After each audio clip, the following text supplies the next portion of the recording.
Halo pendengar, selamat jumpa kembali dalam acara Belajar Bahasa Jepang. Program yang khusus ditujukan untuk mereka yang ingin belajar bahasa Jepang dan ingin mengetahui budaya Jepang.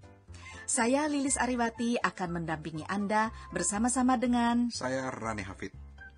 Pemeran utama dalam belajar bahasa Jepang ini adalah Kwon dari Vietnam yang bekerja di sebuah perusahaan elektronik.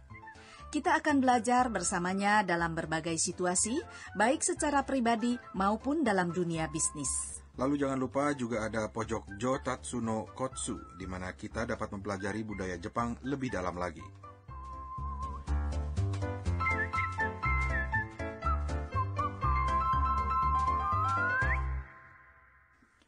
Lilis, dalam pelajaran lalu kita telah mempelajari cara memperkenalkan diri. Nah, kali ini apa yang akan kita pelajari? Ya, kita akan belajar beberapa ungkapan untuk bertanya dan menyebutkan nama-nama benda yang ditunjuk. Ungkapan dasarnya adalah "Sore wa nan desu ka?" Apa itu? Sore wa nan desu ka? Sore adalah kata tunjuk yang berarti itu. Wa adalah partikel yang menunjukkan pokok kalimat. Sementara nan desu ka adalah kalimat tanya yang berarti apa? Apabila nani diikuti kata des, maka ia dibaca menjadi nan. Untuk menunjukkan pertanyaan, tambahkan ka di ujung kalimat dengan intonasi yang meninggi. Jadi kalimatnya nan desu ka, betul? Betul. Baiklah pendengar, setelah kita tahu ungkapan dasarnya, kini mari kita dengarkan percakapan hari ini. Dalam pelajaran lalu, Kwon mengucapkan salam kepada rekan-rekan kerjanya di hari pertama. Lalu Ibu Yamada, yang adalah rekan sekerjanya, membawanya berkeliling mengunjungi semua yang ada di kantor tersebut. Nah, kali ini Ibu Yamada menyerahkan sesuatu yang sangat penting dalam pekerjaan. Apa ya? Nah, silakan dengarkan dulu percakapan dalam pelajaran kedua ini.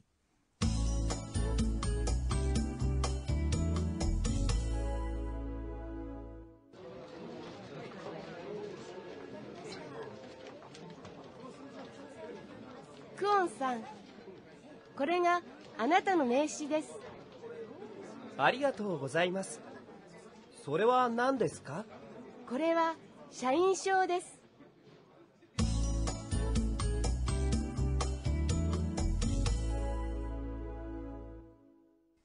Nah, bagaimana pendengar? Apakah Anda dapat menangkap ungkapan dasarnya? Kini, mari kita bahas percakapan tersebut secara lebih detail. Kwon-san. Kwon adalah nama pemeran utama. Akhiran sang merupakan kata santun yang ditempatkan di ujung nama orang. Di Jepang, biasanya orang memanggil dengan nama marganya, jadi bukan nama depannya. Meskipun ada juga antara teman-teman seumur yang memanggil nama depan saja. Jadi, jangan lupa ya, tambahkanlah sang di ujung nama marga atau nama depan. Untuk anak-anak dapat dipergunakan chang.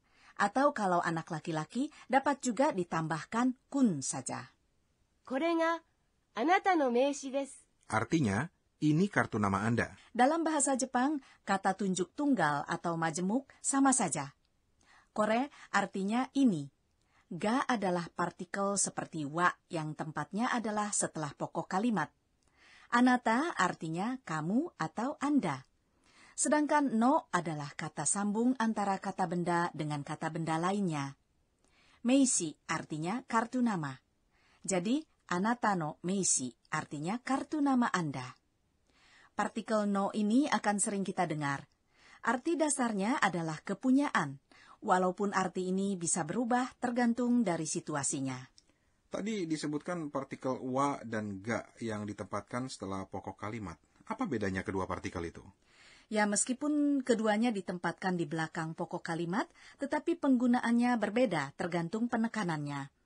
Partikel ga dipakai ketika terjadi sesuatu di depan mata kita atau ketika menemukan sesuatu. Sementara wa dipergunakan ketika kita sudah mengetahui kejadiannya. Oke, contohnya bagaimana? Kore wa hong desu. Kore ga hong desu. Kedua kalimat ini sama-sama berarti ini buku. Ketika kita dan lawan bicara kita tahu bahwa ini buku, maka dipakai partikel wa menjadi kore wa hong desu. Tetapi ketika kita membawa buku dan pertama kalinya menunjukkan kepada orang lain, maka kita pakai partikel ga menjadi korega hong desu. Ah, begitu. Baiklah, kini kita dengarkan sekali lagi percakapannya. ありがとうございます。 Terima kasih. Antara teman kita bisa juga hanya mengucapkan arigato saja. それは何ですか? Apa itu? Ini kan ungkapan dasar hari ini ya. Iya, betul. Ngomong-ngomong, apakah masih ada kata tunjuk lainnya selain sore? Tentu saja ada, yaitu kore, yang artinya ini, yaitu menunjuk benda yang dekat dengan si pembicara. Sementara sole yang artinya itu menunjukkan benda yang ada di dekat lawan bicara. Untuk menunjuk benda yang jauh dari kedua-duanya dipakai kata ale. Nah, ini pasti waktunya untuk pojok kuis. Benar sekali. Nah, yang mana yang benar untuk kalimat apa ini? A ataukah B?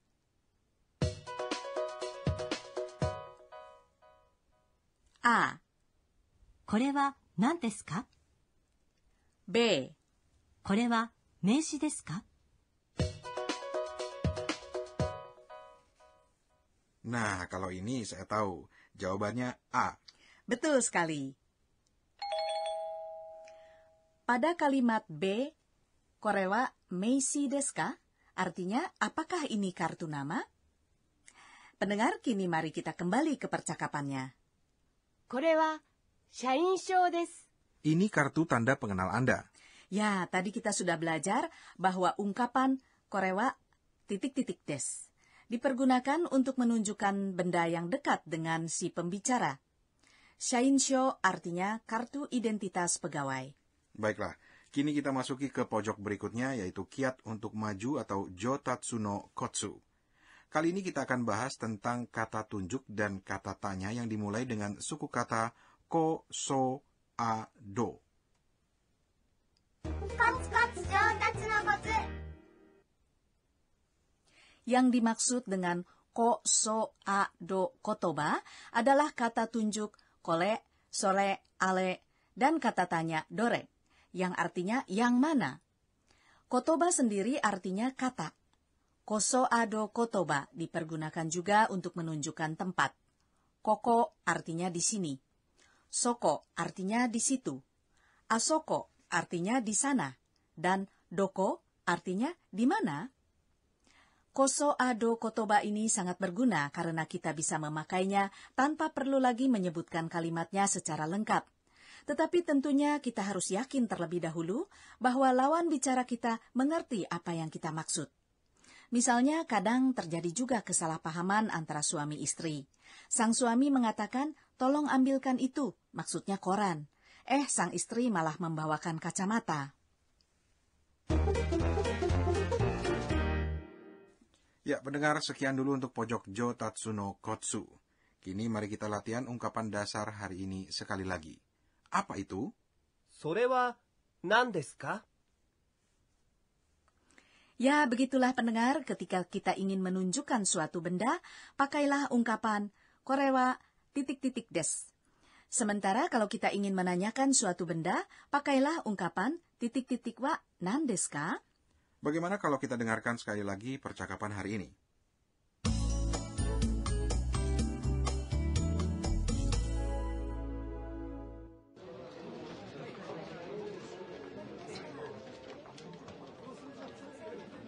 クオンさん、これがあなたの名刺です。ありがとうございます。それは何ですか? これは社員証です。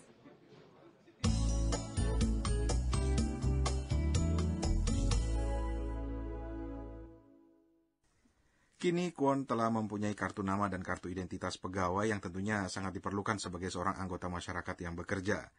Dengan mencantumkan kartu identitas pegawai tersebut, ia kelihatan sebagai orang yang profesional. Nah, sampai berjumpa kembali di pelajaran berikutnya. Sayonara.